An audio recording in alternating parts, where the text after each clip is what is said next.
Hello everyone and welcome back to another edition of West Ham Fan TV's post-match reaction. The show that replaces post-match pint on a weeknight. Why are you laughing? What's the starting line-up, Scott?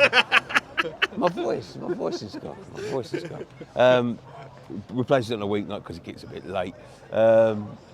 West Ham just beating Genk 3-0. Scott, takes for the starting line, mate. Areola in goal, Johnson right back, Diop and Dawson centre halves, Creswell continuing left back, Rice Souček in the midfield with attacking front four of Yarmolenko, Lanzini, fucking hell, Bowen was up top and Vlasic was playing on the left. Well done, Scott. We got there in the end. Now name Genk's team. Dave, Joe, Steve. Dave and Joe? Guys came down, I think. Yeah, comfortable, and especially with the result earlier. I mean, that puts us 6 points clear at the top of the table. It's a great win. I see a few people say that the first half wasn't great, and yeah, I agree with that. It was a bit flat, but I don't know. I thought we played some good football. We was knocking it about. Yarmolenko tonight. I mean, you said it. We got the Ukrainian Yarmolenko tonight. Usually we get the San Marino Sally from him, but I don't know about the shooting wise. His shooting was terrible. Yeah, but he's improving, Scott. He's passing. Yeah, his passing was good. It was a better game for him, but I'll be honest. After that first half, I didn't really see that scoreline. If you know what I mean. They. Do you know what? I thought they looked the best of the sides that we played in this competition so far. Some of them were handy players like the winger. Yeah, they're number 7. I don't know his name, but he was fast. Yeah, he was fast and furious, mate. They had a guy in the middle, he was fast. The striker was always going to be a threat. He's a good centre forward. I wouldn't mind. Big old lump, isn't he? I wouldn't mind him here. What I liked about the team tonight is that we've had everyone's come in and done a job. And even when I see Dawson and Diop in the starting lineup, I was confident with that. And you go back the last few years, we've had 1 or 2 decent centre-backs and then no one. But we've got 4 decent centre-backs in the football club now. Yeah. And even Ben Johnson started off, he crossing was a bit, he was overeating them a bit, wasn't he? But he had another great performance tonight. And Creswell, another great. The back four and Areola, another clean sheet. Yeah, exactly. That's the thing. When you look at the first half, you look at Creswell got caught out. He got caught flat-footed a little time. I think they tried to isolate him a little bit with the blonde-haired winger. You know, he got beyond him a couple of times he was caught offside. And they caused us problems with that. The geezer up top, I didn't think he was that great. No, they had a goal ruled out as well for offside, rightly so as well. Yeah. But, you know... but that was a threat that they posed, you know, attacking that right-hand side, getting beyond Creswell. You know, he got caught out. I thought Creswell improved as the game went on.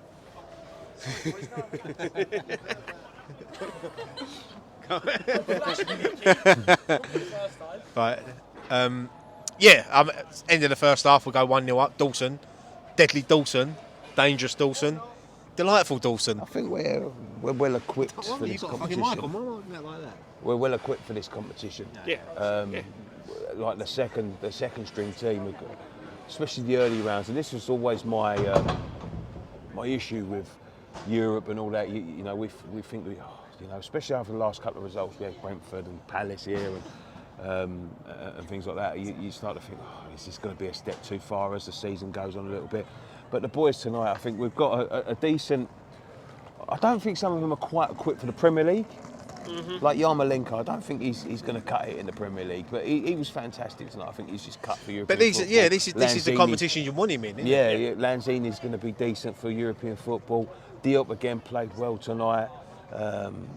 You know, you have to chuck in a couple of first teamers just because we're very, very thin and light, and with Krell out, I think we might have seen Krell tonight if he was fit. Yeah. But well, he's got COVID, isn't he? He's got COVID, yeah. So, but I think we're well equipped for this competition. And I tell you what, when you go out there now, and then you go on later in the competition, when we'll have to start inevitably playing some of the big boys. If we get through, of course. But it's looking good.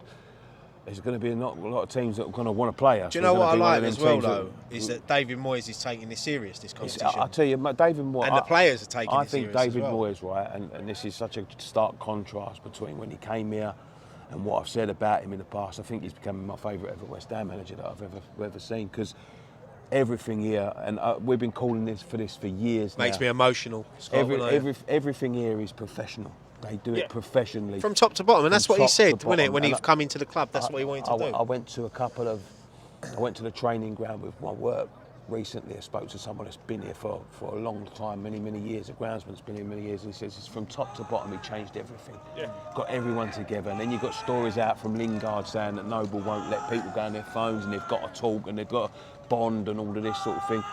And I think that's what's been like as I say before, with West Ham sides.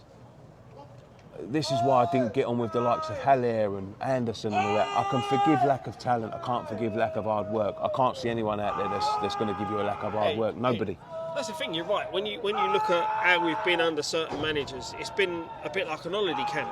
You know, and that's the dynamic that he's changed. He's made it that you want to play, you've got to work for it. You know, there's no easy ride. We're not going to be carrying anyone. And the thing is, Scott, as fans, that's all we've ever wanted. You haven't got to have the best talent in the world. As long as you work hard, run.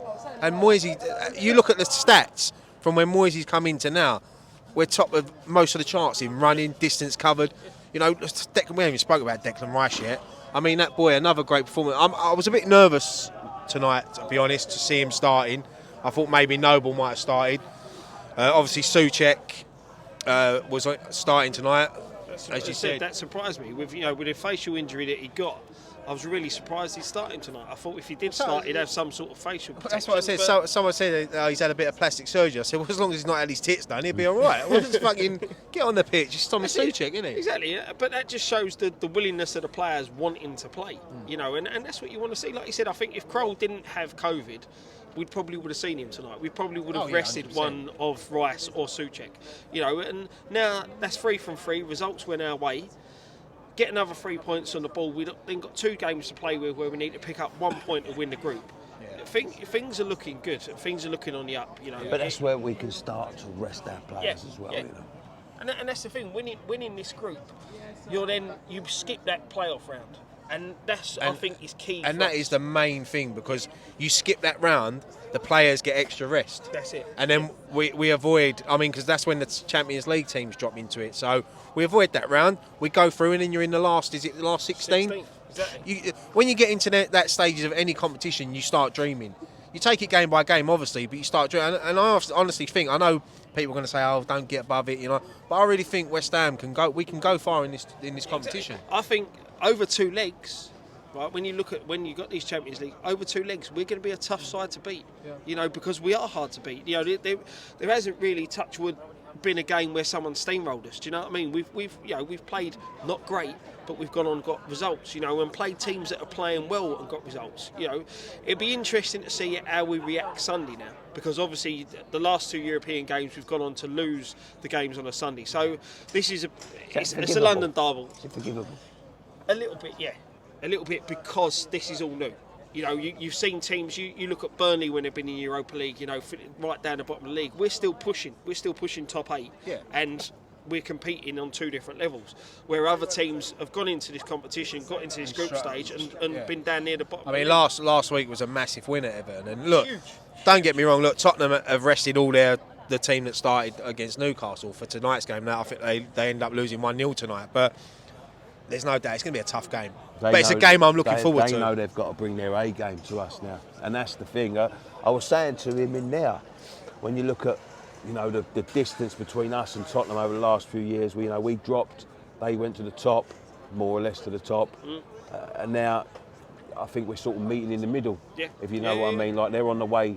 I'm not going to say they're on the way down. They've still got players and that can do a lot of damage. Got some world-class players. But I was saying to him, who's got the better team now?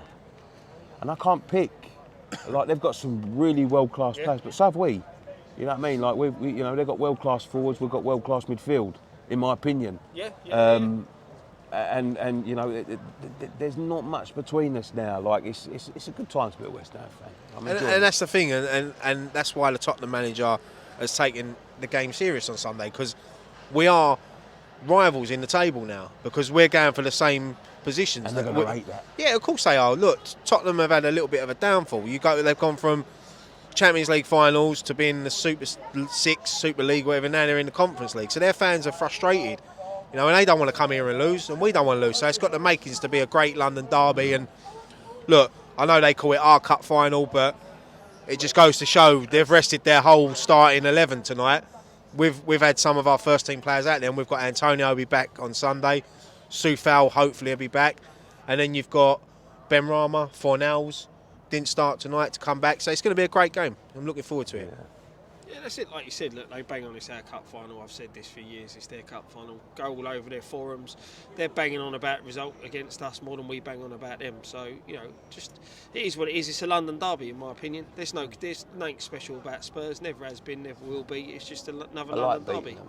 I'm going to admit it. I like beating them. I like beating them just because it winds them up. The thing is, I like winning any London derby, but Tottenham is obviously a little bit more because it winds their fans up more, and everyone knows a Tottenham fan, don't they? And they give it to us just as much as we give it to them. So, listen, been many times in work, mate, where I don't see the Spurs fans all through the year. As soon as they get a result against us, they come wandering down the stairs into my office. But as I said the other day to someone, Harry Kane's not on form this season, but even a half on form Harry Kane is still dangerous, and he scored last week against Newcastle, so he'll be up for it. But look, our players will be up for it as well. You'll have Rice in that changing room, Noble, Kevin Nolan. They'll all be fucking telling these players that ain't played in a game like this before. Going forward past Sunday, we've got obviously a League Cup game next Wednesday. Yeah. Man City come here. It's never ending, is it? No, that's 3 games in a week. But what do you do there? Because again, it's another. I want to win. I want to win every cup game. I don't want to disrespect the League Cup because I still think of it as a major trophy. But I think you'll see a similar sort of team to what was out there tonight. Maybe a couple of youngsters chucked in amongst that as well. I don't think so. I think we'll go for it. I really do. If everyone's fit, I think if he does, fair play to him. What would you do? I'd go for it. Because I'm a big believer in the League Cup. As I said, the finals early in the season, no matter where you are in a league, you can get to this competition. So am I, Scott, but imagine playing a Rice in that game and he picks up an injury. But you could rest Rice and he could get injured training next day. You can't. I know what you mean. The tiredness, and as I said, when players look leggy, you need to rest them. But I think a lot of it is to do with the player. If the player feels fine and the player wants to play, let him play. There'll be other games like tonight. It was the right thing to do to take Rice off tonight. The game was done and dusted. I was just a little disappointed that we didn't see Ashby. When he brought Fredericks on for Creswell, I thought he could have brought Ashby on. He's a good youngster. He's played in the League Cup before. Ashby might play against City. Yeah, that's it. But then if he's going to have a chance playing against City, bring him on tonight. Give him some game time. Get him used to playing alongside the likes of Diop. He's going to play Sunday. But do you know what I mean? It's getting used to playing alongside players like Dawson and Diop and all that. I thought Diop tonight, he struggled against physical players, and I thought tonight he showed. Was a fucking unit, wasn't he? Yeah, I thought tonight he showed how much he has improved. But you look at it, both of them have got a goal tonight. Yeah. Jared Bowen's got a goal. He's on form at the moment. Yeah, he's playing well. Ever since you slated him, Scott, he's fucking. You must watch our channel, mate. This is what I'm saying. Joking aside, Dawson, Diop, as I said at the beginning, they don't let you down. No. And if I see them on the starting line, I don't think to myself, for fuck's sake, they're starting. I know they're going to do us proud. You know what I mean, and play well. Yeah, and that's exactly it. And that's what we said. The squad depth is so much better now. So much better. And I know, obviously.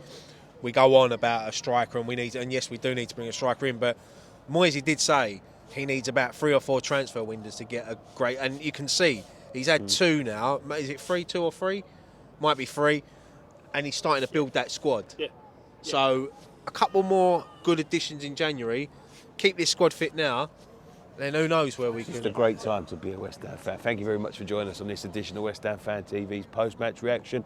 Go and check out all the fan cams that we've just done there. Follow us on all the social medias. If you want to join our Patreon, link is in the description down below. If you want to buy our merchandise, the link is also in the description down below. On to Sunday. One thing left to say, boys? Yeah. Come on, you ones.